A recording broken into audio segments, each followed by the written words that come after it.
Thank you for joining today's event. We will begin shortly.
Thank you for joining us. Please enjoy the event.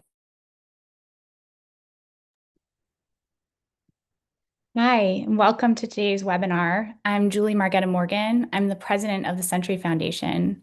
For accessibility purposes, we have live CART and ASL interpretation. And so just to facilitate accessibility of the webinar, I'll just say that I'm sitting in a room with an armoire and a painting, and I'm wearing a black sweater and a black and white shirt. So I want to thank you all for coming here today to discuss these findings and to hear a little bit more about our thoughts on them. The Century Foundation is a 100-year-old organization. We have a really long history of using research to better understand the biggest economic issues of our time and then using those insights to build real solutions. In the 1930s, that meant researching the impact of Social Security and calling for the expansion of that program to millions of Americans. Or it meant examining the risks of excessive speculation in stock markets to call for federal regulation of securities exchanges.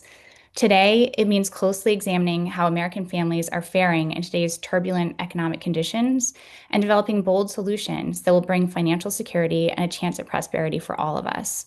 So today's research is really a step in that direction. We were motivated by the drastic and disturbing actions of the Trump administration and congressional Republicans in the last several months.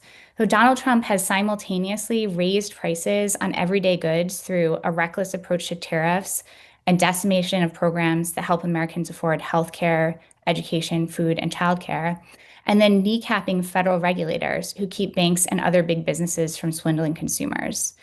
This has created an alarming set of market conditions.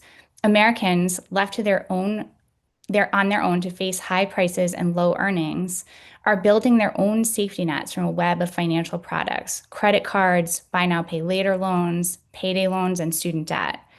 And companies have been given the green light to manipulate these products to boost their own profits without having to worry about following the law. Given those conditions, we asked a simple set of questions around how Americans are staying afloat, what their biggest financial stressors are, and what they think the government ought to do about it. I'm going to turn things over to our senior fellow and my co-author, Rachel West, to review the results of the survey. And then our chief policy officer, Angela Hanks, and I will discuss some of the implications. So Rachel, take it away. Thank you, Julie. Hi, everyone. I'm Rachel West. I'm sitting in a room wearing a black shirt and glasses. Um, so to understand what families are really feeling about today's economy, the Century Foundation partnered with Morning Consult to survey more than 2,000 registered voters in early June. Our survey showed how Americans are managing the high cost of living, who they think is to blame for growing insecurity in their daily lives, and what they think should be done to fix it. So today we released a report that walks through 4 key findings from this survey. Next slide, please. First, families are really struggling in ways that are not fully captured by measures like GDP and unemployment, and 6 in 10 of them blame Donald Trump for driving up their cost of living. They're worried about meeting basic expenses. 83% are concerned about the price of groceries. Nearly half are worried about paying their rent or mortgage. And these economic worries are top of mind every single day. Nearly a quarter spend at least 3 hours a day worrying about their finances. And most of them fear the financial situation will get worse. 76% say that they were concerned about a recession. And if one arrives, well over half of them worry about falling behind on bills, taking on debt, and being able to put food on the table. Next slide, please. Donald Trump is making things worse. About 6 in 10 Americans say Trump has negatively impacted grocery prices, cost of living, and the overall economy. 80% of Americans, including 70% of Republicans, are worried about Trump's tariffs raising prices on goods like clothes and appliances. Next slide, please. The second key finding is that in order to cope with high costs, Americans are turning to risky financial products and practices. So just to pay the bills in the last 12 months, 41% of Americans had to tap into their savings, 37% had to use a credit card to pay bills, and 29% had to take on debt. Shockingly, 1 in 4 Americans say they or someone in their household skipped meals to save money last year. Younger, lower income, Black and Hispanic Americans are particularly needing to make these really tough choices. Next slide, please. The third key finding is that financial worries aren't just limited to groceries and gas. Americans think a comfortable life, a life of economic mobility, those are increasingly out of reach. Nearly 7 in 10 Americans say that it's gotten harder to raise a family in the last 25 years.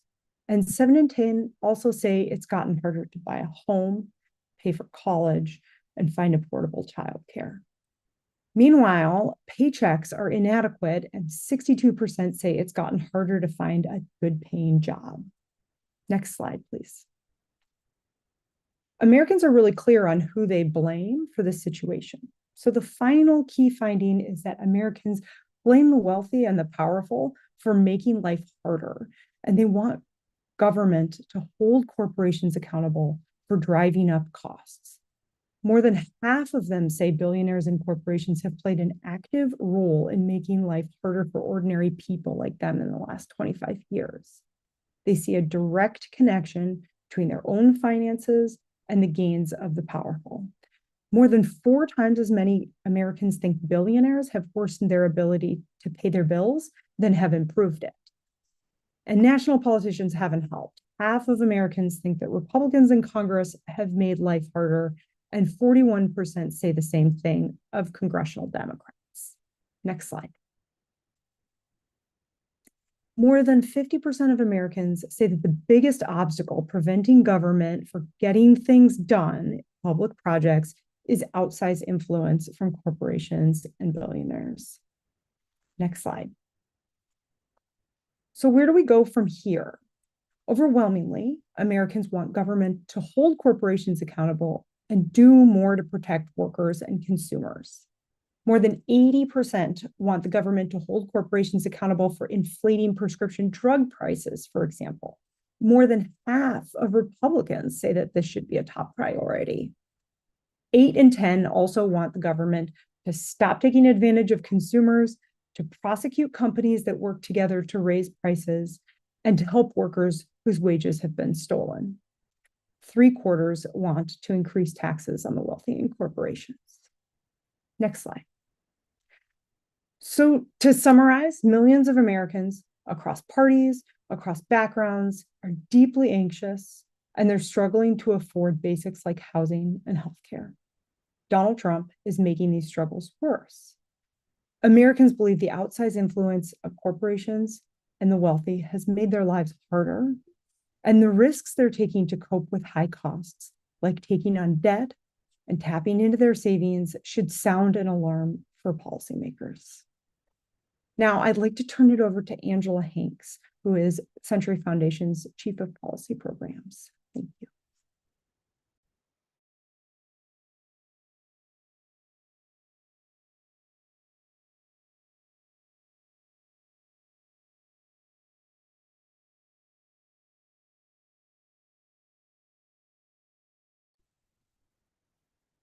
Hey there, I'm having a little trouble with my video, but it looks like I have audio, so maybe we'll start there.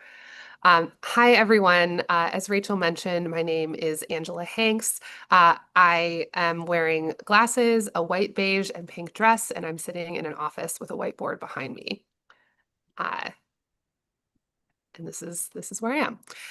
Before we get started on the discussion, I'd like to add a few housekeeping notes. Please note that this event is being recorded and live streamed. If you would like to submit a question for our panelists, please do so by using the comment feature. And with that, I'll welcome Julie back into a conversation about these findings. So Julie, right now, we know that the top line economic data looks somewhat solid, despite the recent signs of weakening. Unemployment is at 4.1%. We got news this week that GDP grew 3% last quarter. And while we've seen a yo-yoing stock market, we have seen some record gains in the last 6 months in some instances. But this survey paints a really different story. It shows that Americans are really struggling. So what do you think is happening underneath these numbers? And how do we reconcile these numbers with the pain that people are feeling? Yeah, it's a really good question. For me, my experience at the Consumer Financial Protection Bureau over the last 2 years really showed clearly how these top line metrics about the economy can mask real suffering. So I think we often make the mistake of focusing on one or two key numbers. They're often the ones that you just named. They're the ones that we see plastered all over TV when updates come out, and we use those as kind of a gut check on the country's economic health. But the reality is that families' financial health is much more complicated than that. And in particular, those top line measures can mask how much families have been forced to rely on debt to make ends meet. So in some ways, the provision of different types of debt products is a way to just sort of suppress the struggling that we're seeing from American families. And I think that's part of what we're seeing right now, because at the same time that those top line indicators look all right, we're seeing increased credit card debt, we're seeing increased credit card delinquencies, we're seeing like more reliance on buy now, pay later loans, which are those pay in 4 loans offered by Klarna or Affirm, being used just to pay for basic expenses like groceries. And those are really just the kind of skimming the surface of the debt products that we have the metrics to be able to track. So to me, the reality is, while Donald Trump is sleeping on the dire straits that families are facing, big banks and fintechs are not, right? They're seeing pretty clearly the amount of stress that families are under to cover their basic necessities like childcare and healthcare and their rent payments and their transportation. And they're hard at work developing products that people use to bridge the gap, and they all come with a really hefty price tag. I think the other thing that we're seeing happen here is that families are balancing a lot of big financial burdens that existed long before Trump and his tariffs. And many of those are in areas where the federal government already plays or really could be playing an important role. So we really haven't adequately dealt with the cost of college and workforce training. We haven't made healthcare as affordable as it needs to be. And we haven't solved the gaps that women and people of color are facing in terms of wealth and earnings. That really adds up over time. Just sticking on that piece about debt, I think you're saying it says something about our economy that so many people are being forced to rely on debt. And you mentioned a couple of financial products that I think at CFPB, you and I both spend a lot of time up close with. I was wondering if you could just talk a little bit about what it means for people to be using things like buy now, pay later for groceries. And is that a warning sign for the economy, or is that just like a cool new product that no one had ever thought of before? Yeah, I think there are two things here, right? I think it is a warning sign for the economy. You know, family debt can add up to larger economic crises. That's the basic story of the Great Recession. And that's how we got places like the Consumer Financial Protection Bureau was basically there was no watchdog looking at the manipulation of mortgages over time. And it took a massive financial crisis to figure out that monitoring family finances, understanding the use of those financial products is critical to our overall economic stability. Um, and then if you look at where we are now, right, we have a president who is driving up the cost for families. He's rolled back those consumer protections, really giving the green light to companies to manipulate products and boost their profits in ways that are preying on individual families. But he's also stopped the work of even the researchers who keep an eye on how consumer debt factors into larger economic stability. So, you know, if you wanted to create a a household debt driven crisis, I really couldn't think of a better plan. So I think that we ought to be really, really focused on how these products are leveling up into broader economic stability concerns. I think the other thing that I would love to mention is just, you know, I think what we're seeing with debt explains a lot, both about how families are dealing financially, but also about how they feel about their finances, right?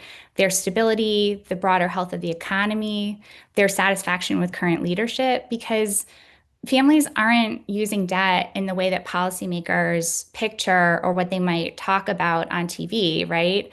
They're not really using it to finance like the purchase of a home that becomes equity for retirement or to pay for an education that will bring them bigger earnings down the road. Certainly, there are some people who are doing that, but there are a lot of people who are using debt just to manage their life from month to month. And then in doing so, they're really seeing up close just how much power big companies have over their lives. You know, it's driving up the price, the companies are driving up the price of the goods that they're buying, but banks are also gouging them with interest rates that are higher than they ought to be, with fees and other tricks and traps. And so I think this comes out, you know, in the research that we did, that it's not just pointing to larger concerns about their own finances, but really to the solutions that they want to see. Yeah, and one of the things that was really striking to me in the survey is that we heard so much from Americans how deep their financial pain is. And while there's some volatility that's been created by the on again and off again tariffs, I think the scariest part about this data is that we actually haven't seen the worst of the outcomes of the president's policies, right? Like there's a new tariff regime starting tomorrow. There is a mega bill that was passed earlier this year that will kick millions off of Medicaid, will not extend premium tax credits for people who get their insurance through the marketplace, will make a 20% cut from food assistance. There are sort of all these things that even as we're hearing that people are struggling in this moment, we know are coming down the pike. In addition to the general environment that you talked about, where at the same time, Trump is cutting from all of these critical programs and doing these things to make people's lives harder in service of cutting taxes for the wealthy and corporations. He's also signaling to those same corporations that it's really open season on those very same consumers, right? The price gouging, the sort of forcing people to turn to, private financial products as government recedes into the background in some markets like student loans, which I know you think a lot about. But I'm curious how you're thinking about, like, if this is where people are now, what does it look like a year from now, 2 years from now, 5? Yeah, it's a great question. I don't think, given the kind of rapid pace and the diffuse ways that the Trump administration is impacting people's lives, it's through DOGE, it's through, regulatory rollbacks that we're going to see play out over time.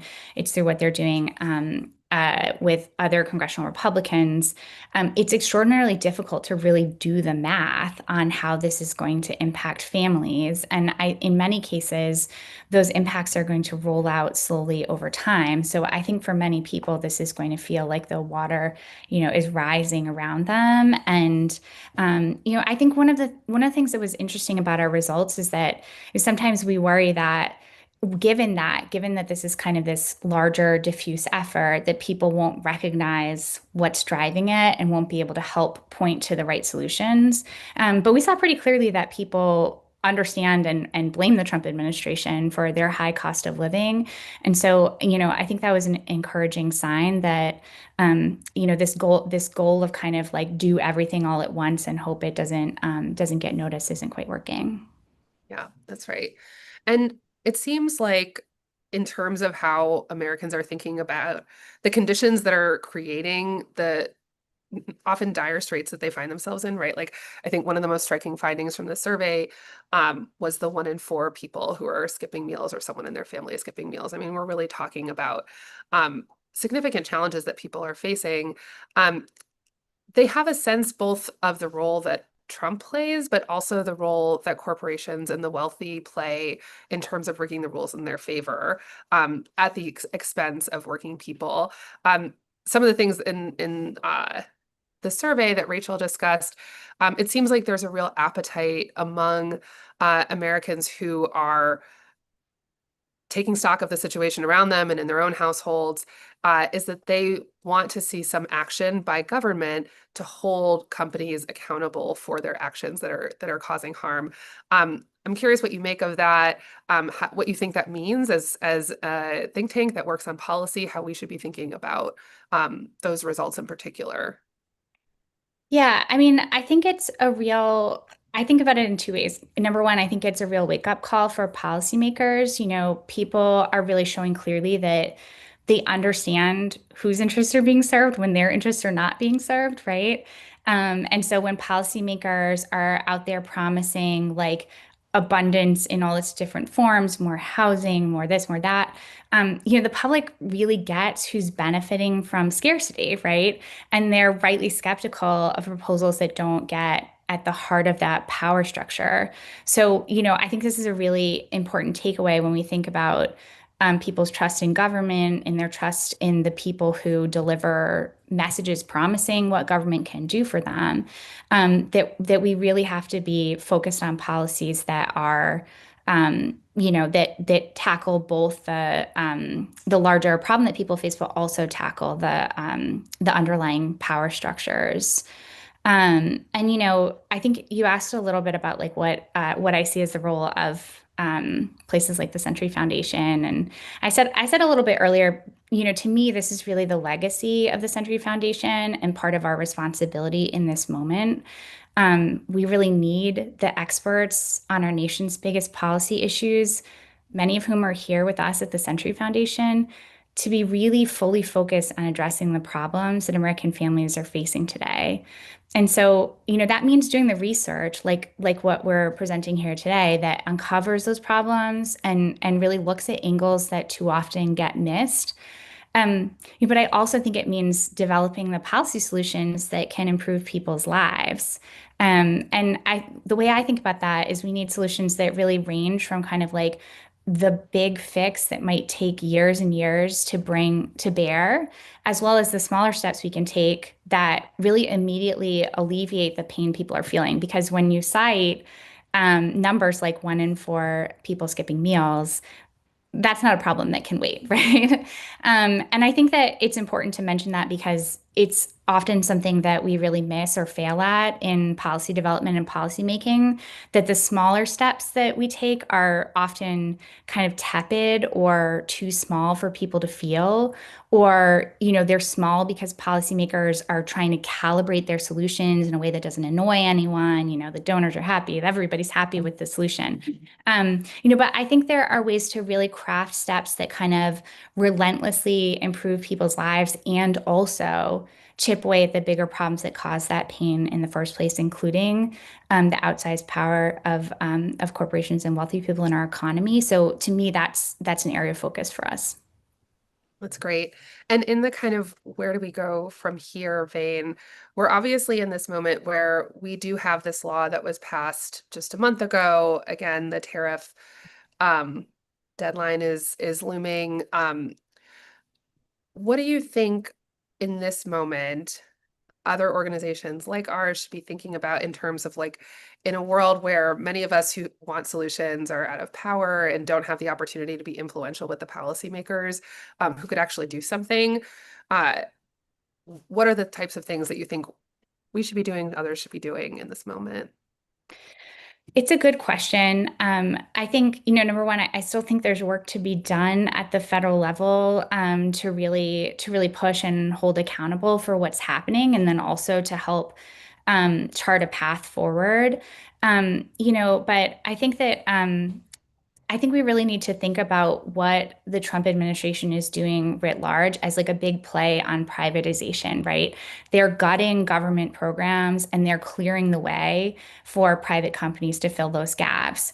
And all of us who have been doing public policy for as long as we don't have to say how many years that is, we know what happens, right? People get left out, the services are more expensive, they're less effective. And so I think, first of all, we need to keep that point top of mind when we're assessing what the impacts of the Trump administration's policies are. But that also opens up kind of like different avenues of work that we all need to be doing that haven't always been where the muscle is in think tanks and advocacy organizations. We really need to be monitoring how the private sector is responding to what the Trump administration is doing. And then, I think there are a lot of avenues for work at the state and local level. We talked a little bit about debt earlier, and one of the things that's so interesting to me about thinking about debt as part of the larger set of problems we're discussing is that it opens up a whole new set of laws, a whole new set of responsibilities that companies are supposed to be held to, and a whole different set of remedies that can be worked for at the local, state, and federal level to help alleviate some of the pain that the Trump administration is causing.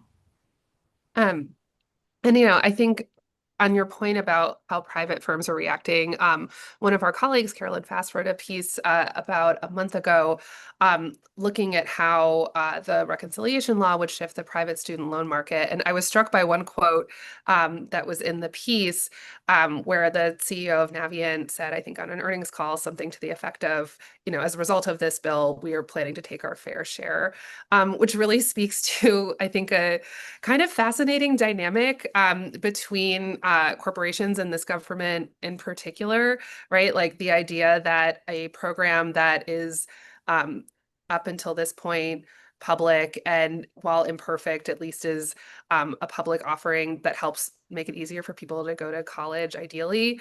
That the CEO of a private firm that sells these loans thinks of that market as one that is like his fair share. And so, I think it's just interesting, both kind of the conditions that this administration has created, where that is even kind of a perspective that gets kind of freely aired. But also it really is something for us to keep a close eye on as this moves forward, because if there's one CEO saying this about what is, by comparison to, say, the Medicaid cuts, a relatively small piece of the bill, you have to imagine that there are others that are thinking about how, people losing access to food assistance, people losing access to healthcare will pad their bottom lines as well. Yeah, I think that's right. And one of the things that was so interesting about the piece that Carolyn wrote was that the kind of like directionality of this grift is not just the Trump administration opens up opportunity and the company steps in, which is of course like a big part of it, but they also highlighted how the companies had set up the dominoes beforehand, right? So I might get the details a little bit wrong, but I think it was, a couple of these private lenders buying sponsored pieces in publications to talk about, the high cost of college. And it's unfortunate that people are taking on all of these loans, and graduate loans are such a problem. Their goal was to create some space for Congress to step in and say, yeah, we ought to really cap those graduate loans. not for like the good of humanity, but so that they could offer graduate loans to replace the federal student loans. So it's really, I think you can see a lot of these companies playing that kind of long game, and we need to be watching what's going on across the board. So I think we have a couple of questions from the audience that I wanted to kick us off with. And you're going to have to answer some of them too. We'll do it together. Okay, so the first person has a question about how the feelings that we found in the survey manifest into the feeling of local municipal budgets being pushed into austerity measures, and whether those austerity measures at the local level will be attributed to the budget law.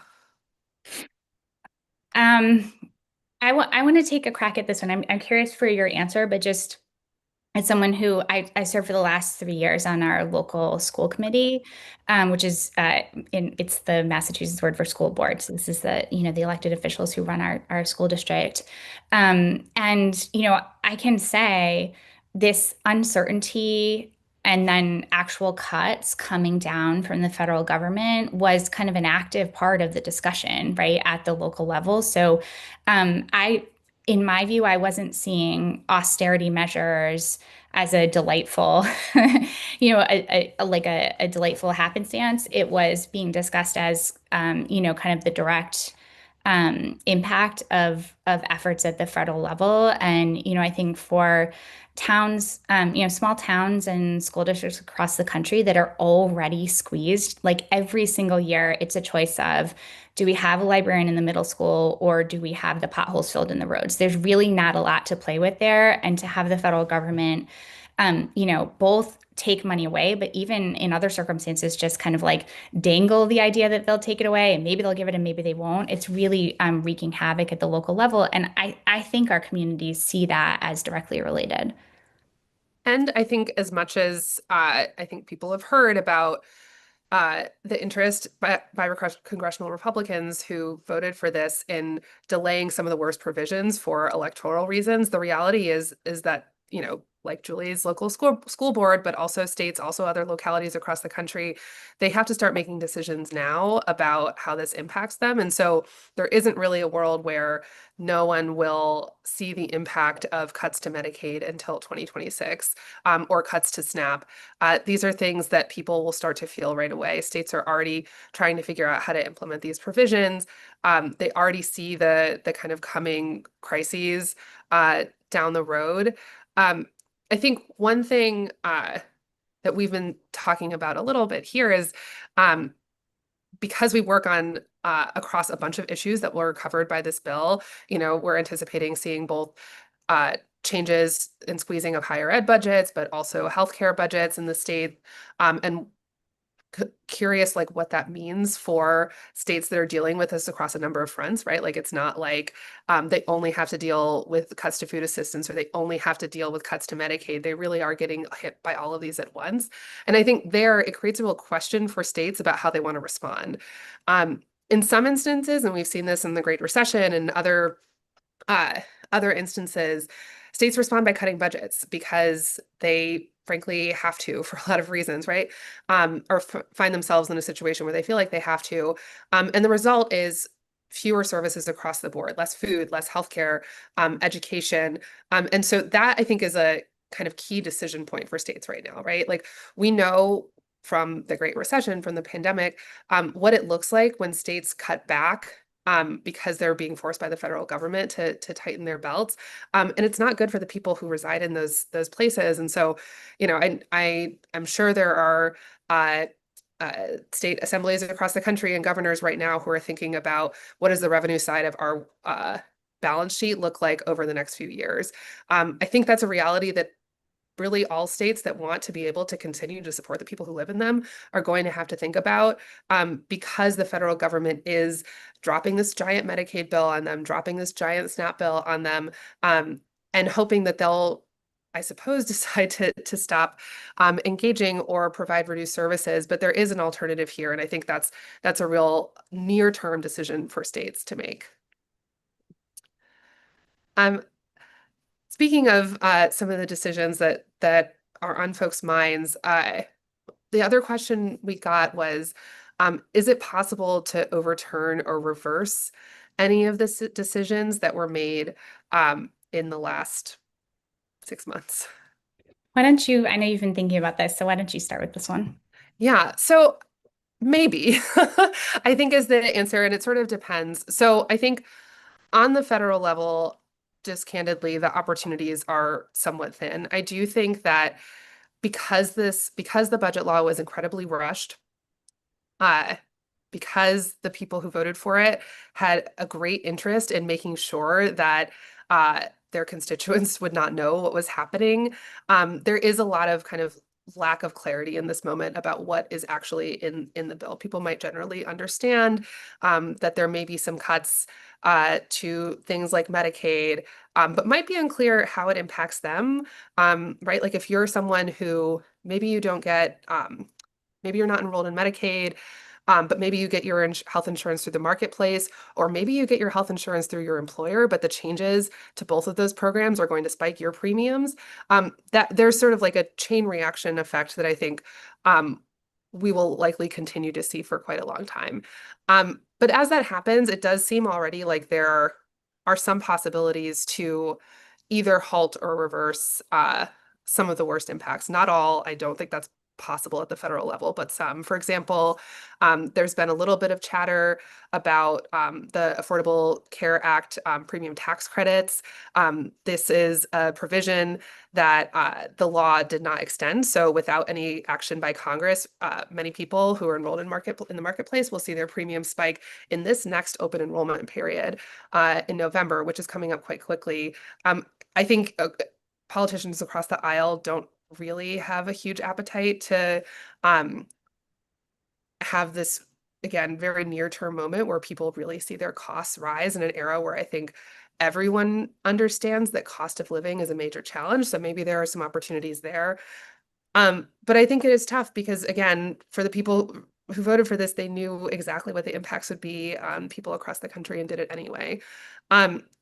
I think there are some opportunities at the state level. Like I said, I think there's an important revenue conversation to be had among states to think about how to fill some of the gaps at the federal level. And then I think longer term, we have this moment where we know that there needs to be some way to address the cuts to the Affordable Care Act and Medicaid and SNAP over time. And I think given this data, we also can see pretty clearly that the status quo was not enough for people who were already struggling. So I think there's a conversation about what do we reverse and how do we do it and what is the role of the federal government and states. But I think this data really implicates a broader question around like what would it actually take to make sure that people feel secure, have access to things like affordable housing and childcare, that will require us to do more than just reverse what's happened in the last few months. Yeah, the only other thing I would add is that, to the extent that we get the opportunity to reverse some of these cuts, I think we really need to remember kind of the longer term impact of the cuts while they were in place. Having worked on higher education for a long time, we have this kind of pattern on for-profit colleges where you have Republican rollback of rules on the colleges and surges in enrollment and surge in indebtedness. And then Democrats come in and they put in tighter rules and you see lower enrollment and lower debt. And like those cycles accumulate debt over time for individuals, and particularly on the private student loan side. We've seen people who are there, like we're still trying to unwind loans that were taken on 20 and 25 years ago for fly-by-night colleges that should have never had access to federal debt and never had the opportunity to put people into private student loans. And so there's a really long tail to some of these things that I think we have to address if we want to really create kind of equal opportunity and prosperity. Rachel talked a little bit about this in her presentation, but one of the things I think we were maybe all struck by, and to your point about the school board, is how clearly people see, even as they're still trying to understand the kind of full impacts of what the Trump administration has done in the last 6 months, who is responsible. And we have a question where someone's asking a little bit more about how concerned people feel about the public at large feels about this administration in particular in congressional Republicans. Again, Rachel talked about this a little bit, but I can take a crack at answering a bit. I think that the short is that people are quite concerned. I think there are a lot of reasons for that. Tariffs popped as something, as an area of particular concern. I think that we are all, in our conversations with our families, we've been talking a lot about back to school. People are starting to see price increases show up, as Julie mentioned earlier, either because of the tariff effects and companies starting to price those in, or in the case of some big retailers like Walmart, like Amazon, they are pricing in price hikes because they know that people are expecting them right now. And so it has actually nothing to do with tariffs, and everything to do with an opportunity to gouge. And so people are seeing that. They really are concerned that things like the tariffs are going to have a negative impact on their balance sheets. They understand who's responsible for that. It's not like they only blame President Trump, congressional Republicans for the challenges that they're facing, but they do feel concerned that the path that he is leading us down is one that will not work out well for them, but will work out very well for his wealthy donors, friends, corporations that have influence over him in one way or the other. So the public at large is concerned. I think some of what's happening right now is there's a little bit of, I think, like breath holding, that they are worried about tariffs, they're worried about a recession, they're worried about the possibility of these things happening, but don't have any enough information yet about the specific things either that Trump is doing to cause that, or in a world where maybe he was trying to ameliorate some of those, which I don't think is accurate, what could be done to address them either. Yeah, I think that's absolutely right. The only thing I would add is, I think that in many cases, one thing that's been interesting about the Trump administration is that they often start from like a pretty clear description of an actual problem and then end up with a solution that is wildly different than what would actually solve that problem, and in many cases, like far more destructive. But there are real problems with our economy. There are real problems with the way we interact with other countries. There are real problems with the cost of living. And so people understand they're frustrated. They understand that Trump created many of the problems they're facing. But it's incumbent on us to start providing some real solutions that help people feel like there's a way out of this that looks more fair and equitable for their families. Yeah, that's right. Like, one of the things I'm struck by all the time is how people, um, certainly in the media, but elsewhere, talk about Trump as a populist, someone who really deeply understands people's economic concerns. And it's in part because he is doing in some instances, uh, accurate identification of the problem, and then presents a solution that is totally out of step. And um, because of that, there is something to learn about the types of information that he is getting from people, right? And I think that's where this survey is really helpful too. It's important for all of us to understand that people are struggling, that they have concerns, both about the things that are in the news right now, right? Like, we've all spent the last few years thinking and talking about things like the price of eggs, right? But what this survey shows is it's not just the price of eggs, it's the price of housing, it's the price of childcare, it's the price of all these things that are rising year over year over year, that are not keeping up with wages, by the way, either. And so people are feeling it more and more as they're stuck in a job that pays less than the cost of their rent, mortgage, childcare, grocery bill combined. And that feels like a problem that certainly firing federal workers cannot solve. Certainly widespread attacks on immigrants cannot solve. Making deep cuts to the federal budget cannot solve. That really requires a deeper look at the underlying issues in our economy that make housing so unaffordable, that make childcare so unaffordable. Our folks spend a lot of time thinking about these issues on childcare and healthcare and education and more. But there is this kind of, I think, across our work, a little bit of a speaks to that kind of like more underlying structural affordability crisis that people are facing. And that feels like good information for us to be aware of as we're thinking about crafting policy solutions. It's not just the kind of pain that people are feeling in this moment. This really is something that's been building over time. And then being able to scale and tailor our policy solutions to be able to address the scale of the need.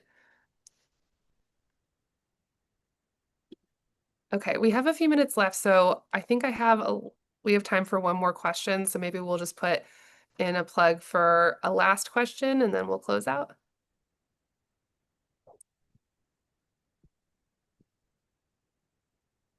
And if we don't get one, I have one. Hopefully you have both the question and the answer. I have a question. We'll start there. Okay. I think I have time to ask my last question. So one of the questions we asked in the poll that you mentioned briefly is on this question of abundance, I suppose, and public projects, right? People were really clear in this survey that they see corporations and the wealthy as a primary barrier. And it's coming at a time when some of the kind of public debate is around like whether that's accurate, right? Like whether people are correctly identifying the challenge to getting things done, like providing affordable healthcare or education or housing. And I'm curious, and I'm happy to throw in my thoughts on this, but sort of like what the limitations are in your view of kind of analysis that doesn't kind of build in, I think, both like some of what we're hearing from people in the survey, but also I think being at the CFPB, we've both had a chance to see in the work that we've done over time too. Yeah, I mean, I am worried about a conversation that's kind of based on like a narrow observation about some places where like overwrought regulation or bureaucratic action has gotten in the way of progress versus like number one, a broader way of thinking about holistically about the policy changes that we need. And number two, how we talk about this with people. I think the poll shows very clearly that like solutions that are framed as rolling back, cutting red tape or whatever, clearing bottlenecks, is not going to meet people where they are. And I think that's a thing that we have to really take seriously. But I think more broadly, we need policy solutions that address all of the different problems that have kept us from solving big issues for people. And I don't think that bureaucratic action is the only one or even the main one in many cases.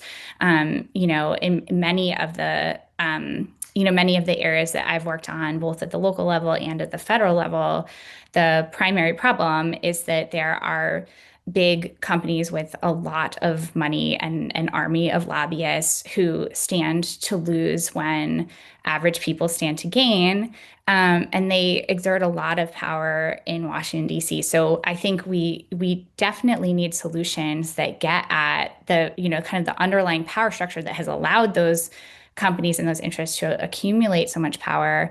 But I also think we need to think about corruption, right? And how our laws are made, how people are influenced.